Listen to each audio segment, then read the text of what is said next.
Welcome to the Behind the Curtain podcast, your real-world guide to real estate investment and property management.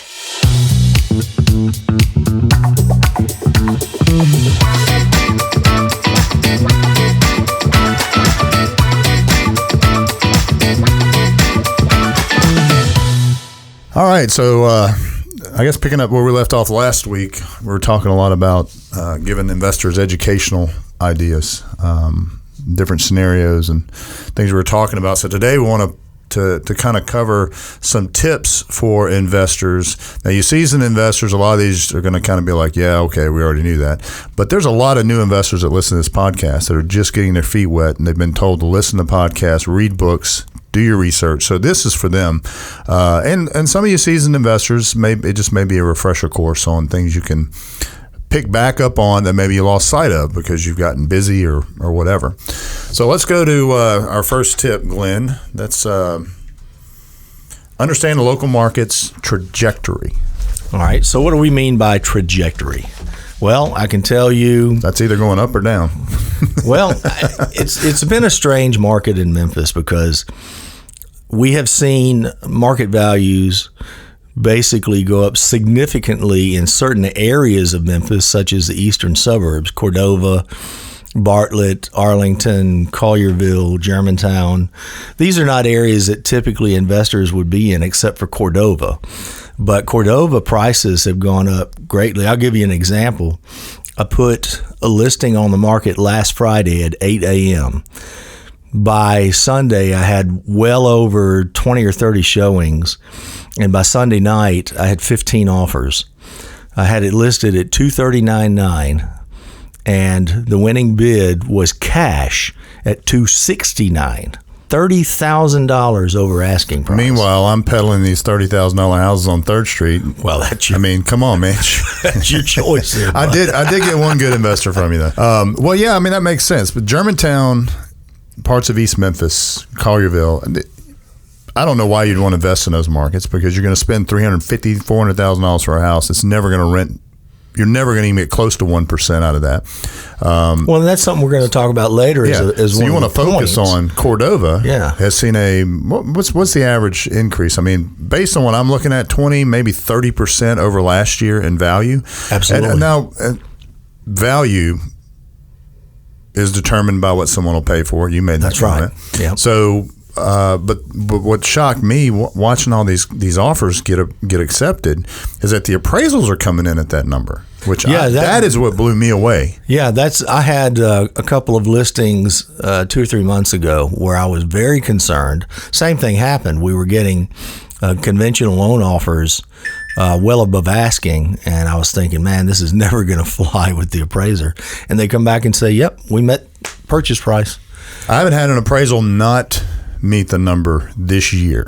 And is that because values are truly going up, or you think appraisers are so busy they're just driving by a house, taking a snapshot, doing a CMA like we do and say, okay, boom, well, this is the number, let's add 10 grand to it, here you go? Probably a little bit of both. Yeah. But as long as the comps are there, I had a house I sold early last year in a neighborhood in Cordova, and I sold it for $110,000. Right.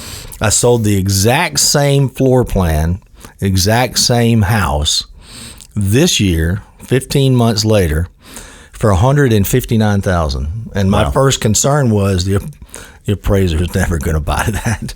And sure enough, they came back and said, appraiser came back, said it meets purchase price, we're good to go. Well, let's tag on to that and discuss about the trajectory is going up. Let's talk about the possibility of it going the opposite direction. There's so many different experts out there that claim. Now, they're the same experts that claim we were going to have a tanked economy this year and the housing market was going to crash, and a lot of our investors sat on their money waiting for that to happen, and it didn't happen. Instead, it went the opposite direction. So when I say the word expert, I say that very loosely because I don't know if there's truly any real estate experts out there. It's hard to predict this market because we've seen some things in this market I don't think anybody could have projected, and nor did anybody expect. And there's so many unknown variables. Yeah. We have a new president, new administration. We know that there's going to be a push to increase taxes, both personal taxes and capital gains. Well, there's also a side that I haven't heard anybody talk about. And to me, it's concerning. And I'll give you an example. You got hedge fund groups out of New York and California and all these different places that are coming in with billions of dollars, and they're buying up blocks and blocks of houses, and they're overpaying $8,000, $9,000, $10,000, $12,000 for these homes, which is unfortunately driving the market up, right, and driving up competition. But here's what the hedge fund groups are going to do next year. They're banking that Joe Biden's policies are going to be so bad for the economy that we're going to get into hyperinflation come the end of this year and into 2022. That's going to drive the housing market even further up and make it unaffordable for many. But then as soon as that 10 to 15% jump hits, they're going to cash out. And when they cash out, they're going to drop so much inventory on the market, it's going to crash the values. Okay? So if you're in this for the short term, you're in a extremely risky moment right now that you could buy into something and lose 10, 15, 20% overnight. Now, if you're in this for the next 10 to 20 years, you'll buy and hold. None of that matters to you because the only thing that's going to happen is you're going to lose some value on paper, but your rent's going to keep coming in, and eventually you're going to go back to that point and it's going to exceed it and you're going to gain. So for you, those of you who are looking for these short-term bursts, getting in and out and trying to make some money, you need to pay attention because that is going to happen. I'm pretty convinced that when these hedge fund groups see the marginal increase they want, they're going to dump millions and millions and millions of houses of inventory back onto the market all at one time, and the housing market value is going to just drop. I don't know if it's going to be a 40, 50% like we saw, back in 2008, but we're going to see a significant 10 to 15, maybe 20% hit. Well, and that's part of real estate investing, which is different from the owner-occupant market. And that is, in our world of real estate investing, there's always going to be somebody buying and always going to be somebody selling. That's just the way the market works. You've got people sitting on the sidelines waiting for that drop in market value so that they can pick up some good properties. And then you have people that are still willing to buy at today's prices. I mean, it's happening. Well, let's talk about that. All right. Let's say the market does shift 20% and you can go buy that $100,000 house now for $80,000. It rents for $1,000 a month, right? So what you've done is you've increased your rate of return. And yes, you'll see some gains over the long term. But how significant is the rate of return from $80,000 to $100,000? What are we talking, a point or two, maybe a point and a half? Yeah. It's not really significant, to where if you all of a sudden paid $100,000 and tomorrow it tanks to 80, your ROI is not going to adjust so greatly that it should concern you, especially if you're in it until 2020 or 2025. You're not looking to get in and out. So just pay attention to the market. Pay attention to the trends. Right now, everything's still going up.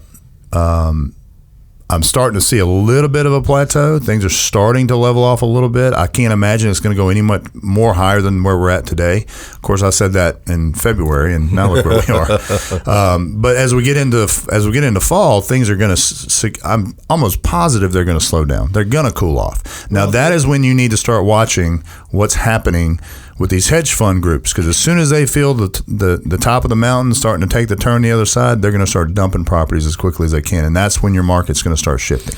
Well, the way this season works is your owner occupants are heavy in spring and summer, but they want to buy and get moved in and get their kids in school by August. So that's when it starts to cool down a little bit on the owner occupant side, which is going to make the fall and the winter more amenable to real estate investors because there won't be as much competition during that time. It's a good time to buy. Now, I'm not going to dissuade anybody from wanting to buy in the summertime, but I will say that I think that it'll be easier to pick up good deals in Q3 and Q4. My slowest time and your slowest time is between October and January. Yeah. Now, I would love to be swamped. I'd love to be swamped during the Christmas holidays and Thanksgiving holidays. Mm-hmm. But you're right. Most investors, I don't know where they get the mindset from, but it's like buying into the stock market today when you know for a fact, come Christmas, you can buy that same stock for 15% less, but buying it anyway. So as an investor, you should be thinking about the cycle. Summertime is not the worst time to buy, but if you're in it for buying cheap deals, you got to wait till the fall. You got to wait till the holidays. You got to wait till January, because that's when there's more inventory and less buyers. All right, let's move on to our next one, which is making sure you have the right technology. All right. Well, the technology that we use with our investors is a proprietary process that I developed several years ago, utilizing the local MLS information.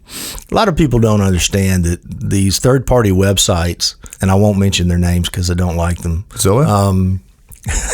You can mention them. If you I want did, to. because their information sucks. A lot of people use these third-party sites to look for properties. The problem is these third-party sites can't track the status of the listing as well as the local MLS. And so most of what's on Zillow, and I think this is purposeful, by the way, most of what's on Zillow is already under contract. It's not available anymore. Right. Now, if they wanted to track it closely, there'd be a whole lot less properties in Zillow, because there's just not that much out there right now. Well, but let me clarify what I said about Zillow, and then tag into that. Zillow is a great resource for a quick 30,000 foot overview. Okay, typically their values are going to be inaccurate, because they're using a totally different algorithm and a much broader scope of values versus a CMA cost market analysis. We dig down just into that neighborhood 5 or 6 blocks around it, so your numbers are better. But they have a lot of good data, like tax data, schools, rent estimates, stuff like that. So for when you go to Zillow, use that for a 30,000 foot overview. Please don't call me and say, well, Zillow said. I don't care what Zillow said. I've actually had people tell me, well, Zillow says my house is worth X, and I'm like, well, then sell it for that. Yeah. Good luck. Have a good day. Go talk to Zillow. Have them sell it for you. By the way, that reminds me of that sign we saw at the restaurant down in Pickwick. We don't care how you do it in Memphis. We don't care what Zillow says. Period. We don't care. Don't care. So anyway, the way that we handle our investors is we put them into the Paragon Collaboration Center, and we put in searches that are specific to their criteria, price points, number of bedrooms, location, etc., so that only those listings that meet the criteria that are still active and available show up on that site. So each investor has their own personal site with their searches, their criteria, and those listings that meet those criteria. And the reason why that's important is because it gives you instant access. As soon as something hits the market, you're notified of it. Now, if you don't get in your email or get in your collaboration system and look at it, that's on you. But the listing is there. Instead of you getting 100 emails from a lazy agent at another firm who doesn't even understand the collaboration system and doesn't set it up for their clients, they're constantly spending hours searching for properties and emailing you one at a time. This is, you go into your collaboration system and open up a page, and it has a entire list with pictures, list price, zip code, bedrooms, square footage, and you just go down a list till one catches your eye. Then step 2 of that is what? Most of my investors, I tell them, shoot me a text. Hey, what do you think about this property? Then I can immediately get on my phone, get into their Paragon system, their collaboration system, get all the data, give them a 30,000 foot overview, which is still better than Zillow's 30,000 foot overview, rent comps, and then they can decide at that moment, okay, I'm interested in this. Yep. And then we can move on it. The key to buying good real estate investment is timing. You can't have an agent that's going to take 3 days to get you stuff and then another 2 days to get you an offer. It'll be gone by then. It's gone by then. No, nowadays, actually, we've adopted a new policy, and that is go ahead and write the offer and get it in, and then we'll go check the property out. Because you can always withdraw if condition is below expectation. Right. So it's a great system to use. My investors love it. I can actually go into the dashboard and see who's been in there, how many times they've accessed it, whether they've marked any listings as favorites or possibles.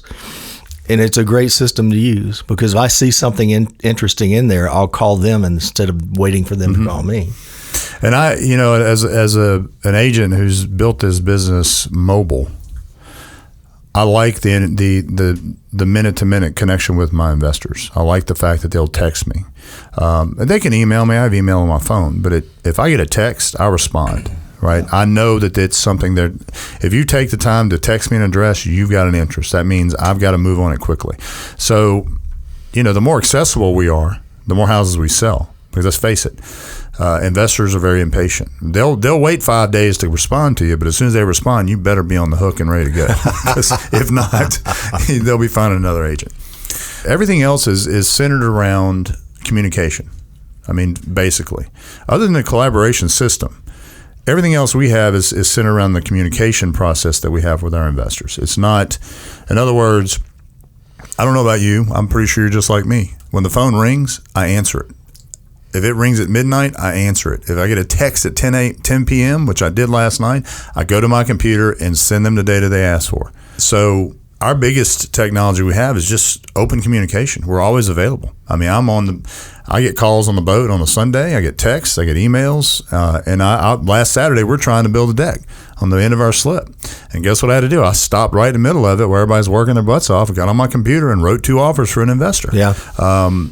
So technology is just standard technology. I think it's how you use it is what's important. I still tell the story from time to time. Well, a few times I've called another agent at another brokerage, and their message is, if you are calling after 5 p.m. on a business day, we will return your call on the next business morning. And I'm like, okay, and how do you expect to be successful when you adopt that kind of policy? In today's market, most investors have other businesses and other jobs. They have real jobs. They're not looking at properties during the day. I got a text from an investor last night, the one that texted me at 10 o'clock about a particular house, and you know who they are. Yes, I do. And he apologized because I'm so sorry that we only look at properties at 9 and 10 o'clock at night your time. And my response was, look, I get it. You have day jobs. You're not thinking about it while you're at work. When you get home, you have dinner. Then all of a sudden, you and your wife sit down and you start going through it and looking, and something catches your eye. But technology-wise, the iPhone, text, email, and everything being connected to our phone, to the computer, we're on 24/7. So technology is nothing new. I think it's just the way we put that technology to use for our investors that makes a difference. Yep. Plan for cycles in the market. Cycles, points where values fluctuate. Values go up, values go down. I think that the way to describe this point is not plan for it, but just be aware that it's going to happen. You don't know when the cycle is going to turn. But you don't, if you're long term, you're not worried about it anyway. The only thing that hurts a long term hold is unemployment. Okay. Unemployment on the rise, people not working, not able to pay rent can be hurtful to a landlord, as we've discovered during COVID. A lot of landlords got hurt because of this ridiculous, unconstitutional moratorium on evictions. So that can impact you long term. But other than that, market changes in value, market changes in inventory, none of those things matter to you if you're in this for the next 10, 15 years. Because let's face it, in 2008, I remember this specifically. The market crash, it's the biggest crash we've ever had. Yep. People are running for the hills with their hair on fire thinking, oh my God, the world's over. But people are committing suicide over this. I mean, it was devastating. But then 4 years later, what's going on? The market's kicking into gear, everything's normal, and everything's fine. So even in the worst crash we had, it took us 3 to 4 years to recover and about 5 to 6 years to match where we were previously. And then the next year we exceeded it, and it has not stopped yet. Yep. So when you think about the cycles, don't think about catastrophe, because even in the worst time in the housing market, we recovered fairly quickly for the amount of devastation that we got hit with. I mean, think about the number of evictions and foreclosures and banks a lot of banks went under. Because they didn't have the money to stay afloat. Well, and if you look at it, you had folks whose market values went down so much that they couldn't sell because they'd be short on their mortgage payoff. They became de facto landlords because they needed to move on with their lives, maybe got transferred for a job, divorce, whatever, and they couldn't sell. So what did they do? They turned it over to EPM to let them manage renters just to be able to pay the mortgage. Those were the smart ones because they're the ones that are selling today at top market prices. And so not only are they making up for lost time, but they're getting a gain out of what would have been a serious loss. A huge gain in just 10 years, yes, coming out of the worst economic crash that we've seen since the Great Depression. Think about that. 10 years later, those folks have now almost 50% increase in value of their property. So I guess the lesson here is don't be Chicken Little. Just cool out, get yourself a beer, watch TV and relax, and just let the market play out. Don't freak out every time any little bubble hits or hiccup hits, because it's real estate, right? It's going to come back. It always does. Well, that's kind of like the stock owners that sell low. They go in and buy, and then the market tanks, and they decide to dump it and get out. And now they've got as if loss. If it's going to zero and never coming back. Well, I mean, Enron did, but that was a weird case. It's very hard to pull an Enron these days. They're pretty tight. LDDS, WorldCom, Enron, Those days, unfortunately, have a lot of people got hurt, but it changed how investors view investments and how they're monitored and how they're regulated to where you can't, that's not going to happen again. So same with the stock market. If it tanks $20 a share, just hold on to it. It'll come Why back. lose $20 a share? Because eventually it's going to go right back to where it was. We've seen the market fluctuate. Wall Street has fluctuated all year long, all last year, because of COVID. Mm-hmm. And other factors such as the change in administrations, et cetera. But in the long term, is always going to keep going up. So let's go to the next one. Develop a perspective on what you think is overpriced and underpriced. So we touched on this last week, and we get this question a lot. What do you think the market value is? Well, what do you want to pay for it? Because that's the market value. Yeah. And a lot of people get fixated on the CMA and fixated on the asking versus what the real market value is or whatever. Now, the only time this matters is if you're buying with a conventional loan and you need to get an appraisal. It does matter because it's got to appraise for your offer amount. If it doesn't, we renegotiate it backwards. But most of our investors are cash buyers.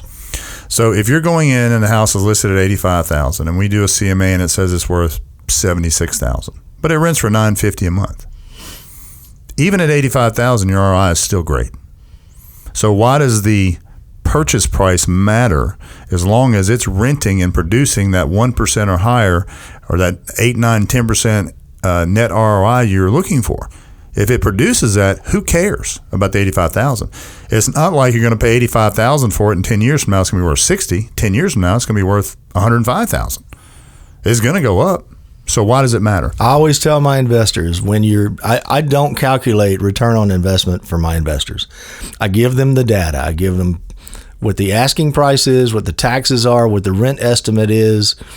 Let them factor in their own repairs, maintenance, etc. And I'll say, look at your ROI and tell me what you're willing to pay for this property based upon the ROI objective that you have. Mm-hmm. And if that's $90,000 instead of $85,000 on a house that the CMA reflects as being $76,000, it doesn't matter as long as you're getting the ROI that you want. All right. Where the purchase price matters is when they're listing it for $75,000 or $95,000 and the max rent is $800. Yeah, your ROI is upside down. So that is very important. But if it rents for more and you can exceed the 1% rule, especially in this crazy market, if you can get 1% or better, who cares what the purchase price is? It does not matter. And I still think you can achieve that in Raleigh, Whitehaven, Berkeley, and parts of Bartlett. Sherwood Forest. I'm not sure you'll get there in Cordova. You can get it in Orange Mound for sure. Yeah, if you want to buy down in that area of town. And we have areas that we look at all of the time because they are improving economically. But we don't want our investors to be in areas where there's high crime, a lot of tenant turnover, which is going to increase your maintenance costs because you're going to have to re-prepare it for rent market again once a year. Repair bullet holes. Yeah, I've seen that before. But we try to keep you in those areas where we expect the economic activity to continue to improve and bring those market values up. Whitehaven has Graceland. Raleigh has the Amazon facility and the Nike facility. So, if you want to buy an Orange Mound, you got to go street by street and take a look at it and see how it looks. Yeah. Well, I looked at one last night for an investor, and we're considering it. It's 3 or 4 blocks just past Highland on the left side of Park. So you're right in that area where you can go a couple of blocks, and there's a lot of nice homes that are remodeled. There's a lot of remodeling going on over there. So yeah. I'm kind of seeing a turn, but it's one of those turns that it's like 3 steps forward, 10 steps back. I mean, it's going, but it keeps falling back into that because of the crime over there. So we'll have to watch it and see. Next tip for our investors is make sure you have enough capital. If you're going to buy a property, you have to understand that it's not going to cash flow all the time. Correct. If you have the HVAC goes out, water heater has to be replaced, you need some capital reserves held back so that you can deal with those issues. You can't let somebody go without hot water for 2 weeks while you try to figure out how to pay for a water heater. Exactly. Okay. The tenant has certain rights in the state of Tennessee. And so you need to have some capital reserves in case something comes up that you need to pay for and you can't pay for it with the cash flow that you've gotten from the property yet. Mm-hmm. There's an old investment rule that or philosophy that has gotten lost over the last 20-something years. And it was one that was taught to me by a mentor of mine back when I was about 25 years old. Actually, when I first got it into real estate, dabbling in real estate. He had, I don't know, he probably had 150 properties, duplexes, single family, had a couple of eightplexes. But I remember, and he was in his 70s. He'd had them for probably 30 years. Or no, he's maybe mid-60s. And I'm thinking the whole time about the cash flow this guy's making, like how much money he makes every month. But he looked at me and said, I don't care about the monthly cash flow. That's not important to me. Because what I did is I bought properties. I put tenants in them, right? I mortgaged those properties, and my tenants paid my mortgage for me. So now I'm sitting on $5 million worth of real estate paid for that I'm going to liquidate. And guess what I'm going to do? I'm going to buy my boat, and I'm going to wherever I'm going to go, and I'm going to retire. So the old investment theory was you buy a property, it's got a mortgage on it, you put a tenant in it so they cover your mortgage, your taxes, insurance, and your maintenance. You don't make a dime off of it. But 10, 15 years from now, 20 years, when you pay that mortgage off, you now have a $100,000, $200,000 asset. It's no different than having that money sitting in the bank or sitting in a retirement account. Now, you can always equate the fact that they paid your note, taxes, insurance, and maintenance and factor that into your return, and your return's still outstanding. I mean, you've now gone and have a $200,000 asset that you've not put a dime into. And that was the way the original theory of real estate investment was put together. Now it's evolved into income. Most people are buying it because they want to make $200-$300 a month income off of each property, which is fine if you can do that.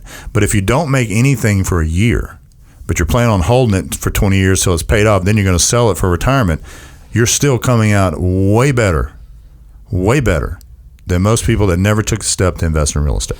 You know, another step in the evolution of real estate investing, one of my best investors, he's purchased 31 properties from me, and he would get a 15-year or 30-year mortgage, but he would constantly pay down on the principal and get it paid off so that he could then use that property as collateral to buy more properties. Mm-hmm.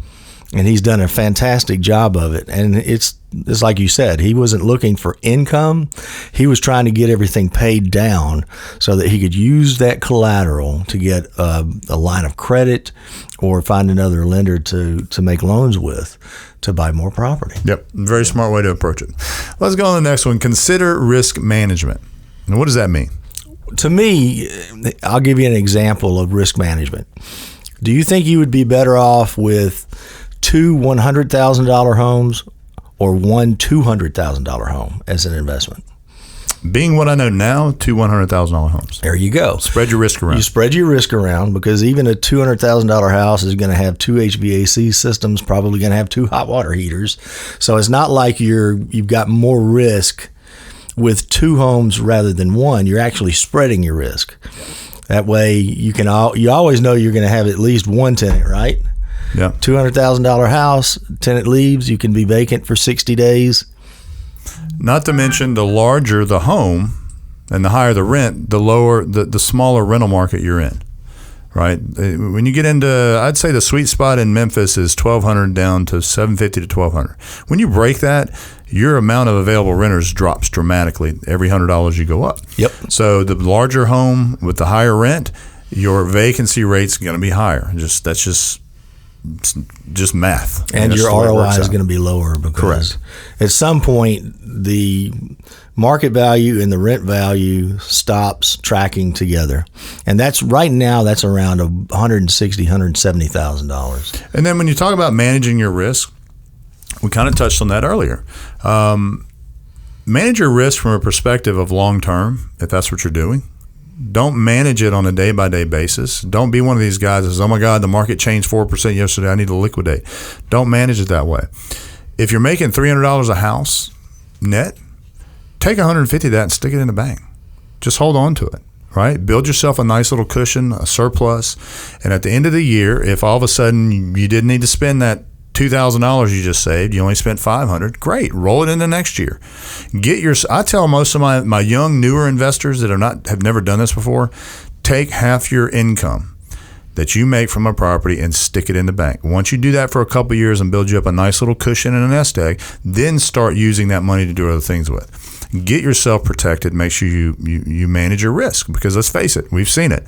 We've seen a guy close on a house and a week later the sewer line in the front yard collapsed. We've seen you close and a month later the HVAC compressor just blows and there's oil everywhere. It's got to all be replaced. Yep. I mean, we've seen it happen. It happens. That's a risk you take when you buy real estate. Correct. It's just the way it is. So manage your risk that way. Just be smart, be conservative. I'm not gonna lie. When I was 24 years old, if I was making $300 a month on the side, you know what I'd do? I'd spend $299 of it, and have $1 left in my wallet. I mean, I understand that, but if you're smart about it, we know an investor. He was here for the summit, who has never made a ton of money.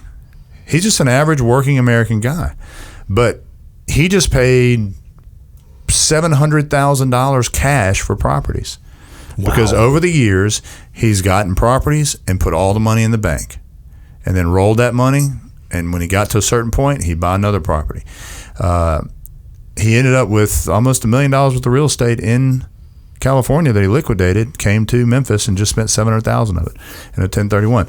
So you don't have to have a ton of money to do it, but he was smart. He was conservative. He didn't get the property to live off of. He got the property to retire on.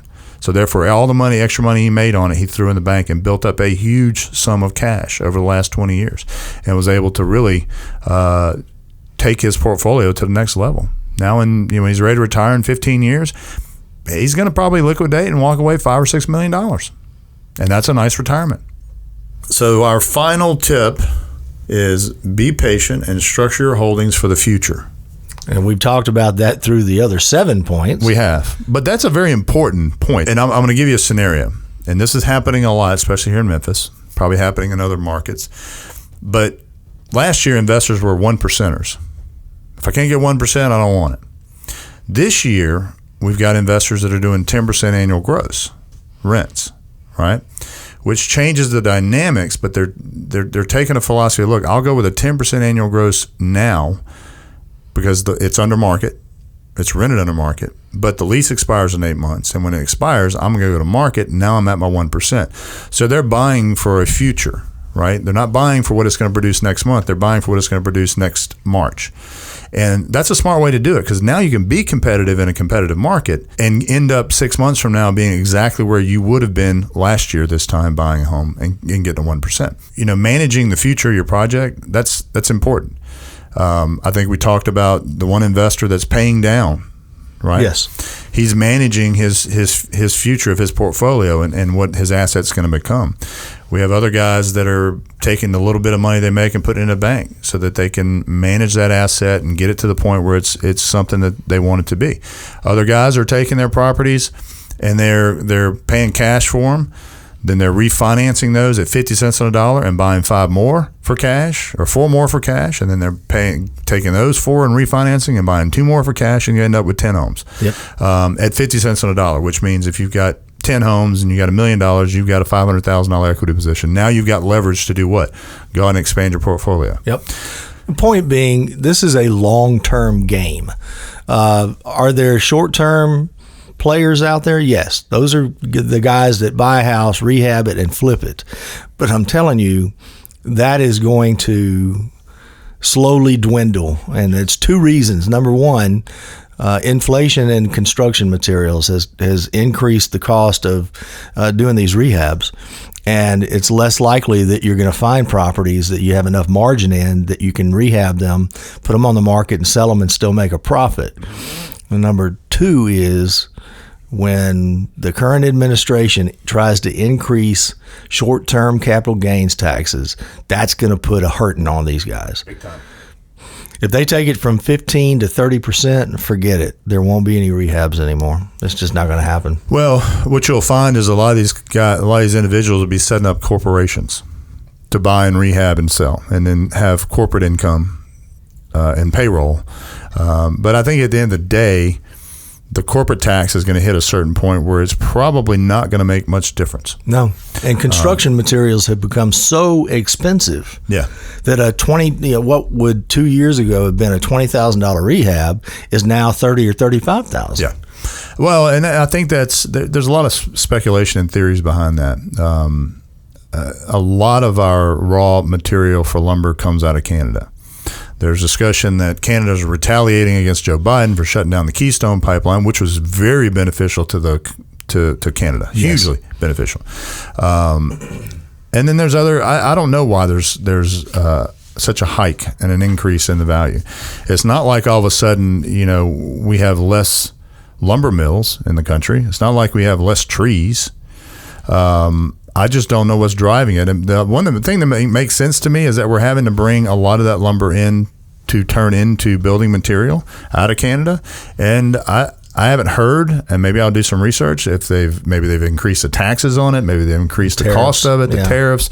Maybe they're just selling most of it to local Canadian, lumber mills and telling the U.S. lumber mills to, climb a tree. I don't know. They're probably selling it to China. Could be. And then we're buying it from China at 3 times what we should be paying for it. And it's probably half wood and half chalk and half radiated, ground material. So I guess, summarize. Now look at all of our 8 tips that we put out there. Buy and hold is the safest, less riskiest, and probably in the long term the most profitable aspect of investing in rental real estate. Short-term flips, while they can be profitable for reasons mentioned, they're getting less and less profitable and harder to come by, obviously, because even a piece of crap house right now is selling for more than I would pay for it because people know the market's hot and people want real estate. Now, ending on that, I still believe that our hedge fund guys have driven that market. I just thought about that. Maybe the hedge fund purchases and drive may be causing the drive up in the lumber costs and drive up in construction cost. How do you figure? I don't know. I'm going to research that. I'm going to look into that. And in our next podcast, I'm going to see if I can figure it out. Well, I think it goes without saying that this is a long-term hold game. There's still deals to be had out there right now. And there's always going to be deals going forward. Like I said, whatever happens in the market, there's always going to be somebody buying and always going to be somebody selling. That's the nature of real estate investment. Thank you for listening to Behind the Curtain Podcast, your real-world guide to real estate investment and property management. Be sure to subscribe at BehindTheCurtainPodcast.com. And if you'd like to learn more about Enterprise Property Management's real estate services, please visit us on the web at EPMRealestate.com. This has been a Sound Ideas Group production for Enterprise Property Management, Inc.